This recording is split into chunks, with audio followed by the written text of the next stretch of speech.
Selamat malam, Bu. Di sini saya Agnes Yenggin dengan NIM 4332417. Di sini saya akan menjelaskan tentang materi normalization.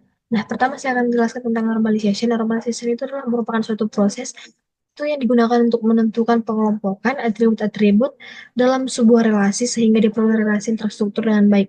Nah, pertama saya akan menjelaskan tentang yang 1NF.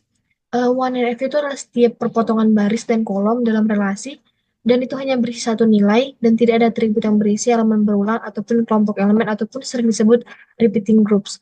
Lalu, nah jadi kalau misalnya ada kolom berisi daftar ataupun list nilai seperti item-item dalam satu kolom, nah itu solusinya itu pisahkan ke dalam tabel baru dengan kunci utama gabungan ataupun sering disebut connected key terus antara atribut utama dengan atribut berulang. Nah, misalnya itu seperti tabel orders dan order items. Lalu yang kedua yang 2NF itu sudah pasti itu sudah memenuhi 1NF dan tidak ada tergantungan parsial.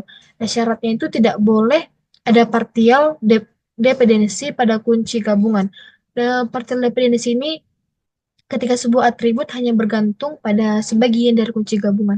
Nah, langkah-langkahnya itu identifikasi dulu tabel dengan kunci gabungan, lalu periksa atributnya yang hanya bergantung pada sebagian kunci. Nah, kalau misalnya jika misalnya gagal, pisahkan atribut tersebut ke tabel yang baru yang memiliki atribut yang menjadi determinan sebagai primary key-nya.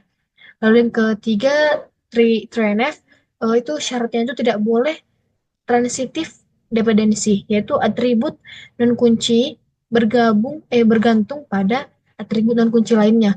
Nah, jadi itu pertama itu diperiksa apakah ada atribut non kunci yang tergantung pada kunci non kunci lainnya.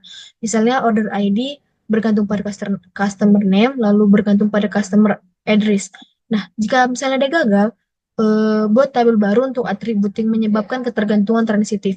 Jadi eh, jadikan atribut penentu sebagai foreign key di table sebelumnya.